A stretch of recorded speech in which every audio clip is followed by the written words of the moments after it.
আন্তর্জাতিক বাণিজ্যকে আরো সহজ, দ্রুত ও আধুনিক করতে আমদানির বিপরীতে আগাম অর্থ পরিশোধের নিয়মে শিথিলতা এনেছে বাংলাদেশ ব্যাংক। একই সঙ্গে এলসি নির্ভরতার বাইরে বিকল্প বাণিজ্য অর্থায়ন ব্যবস্থার ব্যবহার বাড়ানোর উদ্যোগ নিয়েছে কেন্দ্রীয় ব্যাংক। বৃহস্পতিবার 11 জুন জারি করা এক প্রজ্ঞাপনে বাংলাদেশ ব্যাংক জানায়, বিদেশি ব্যাংকের রিপেমেন্ট গ্যারান্টি থাকলে আমদানির বিপরীতে যে কোনো পরিমাণ অর্থ অগ্রিম পরিশোধ করা যাবে। এছাড়া নতুন নির্দেশনা অনুযায়ী অনুমোদিত ডিলার ব্যাংকগুলো সাধারণ অনুমোদনের আওতায় বিদেশি ব্যাংকের গ্যারান্টি ছাড়াই সর্বোচ্চ $20,000 বা সমপরিমাণ অর্থ বিদেশে অগ্রিম পাঠাতে পারবে।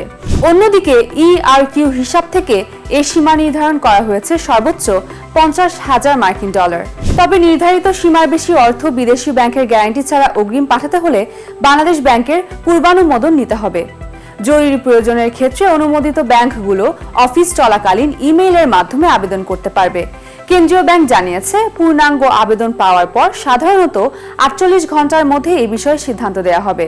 বাংলাদেশ ব্যাংকের মতে, আন্তর্জাতিক বাণিজ্যে এলসি এখনো গুরুত্বপূর্ণ অর্থায়ন মাধ্যম হলেও বিশ্বব্যাপী open account trade, documentary collection, supply chain finance এবং ফ্যাক্টরি রিং এর মতো বিকল্প ব্যবস্থার ব্যবহার দ্রুত বৃদ্ধি পাচ্ছে।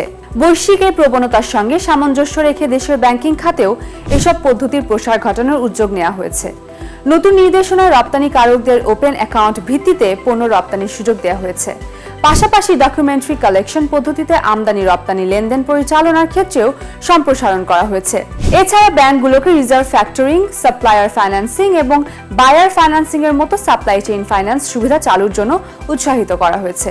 বাণিজ্য কার্যক্রমকে আরো গতিশীল ও প্রযুক্তি নির্ভর করতে ব্যাংকগুলোকে ডিজিটাল ট্রেড প্রসেসিং এবং ইলেকট্রনিক নথি ব্যবহারের পরামর্শ দিয়েছে কেন্দ্রীয় ব্যাংক। একই সঙ্গে ঝুঁকি ব্যবস্থাপনা, বৈদেশিক মুদ্রা বিধিমালা, অর্থ পাচার প্রতিরোধ আইন এবং সংশ্লিষ্ট অন্যান্য নিয়ন্ত্রক নির্দেশনা কঠোরভাবে অনুসরণের নির্দেশ দেওয়া হয়েছে। সংশ্লিষ্টরা মনে করছেন, আগাম অর্থ পরিশোধের ক্ষেত্রে এই শিথিলতা আমদানি কার্যক্রমকে আরও সহজ ও কার্যকর করবে।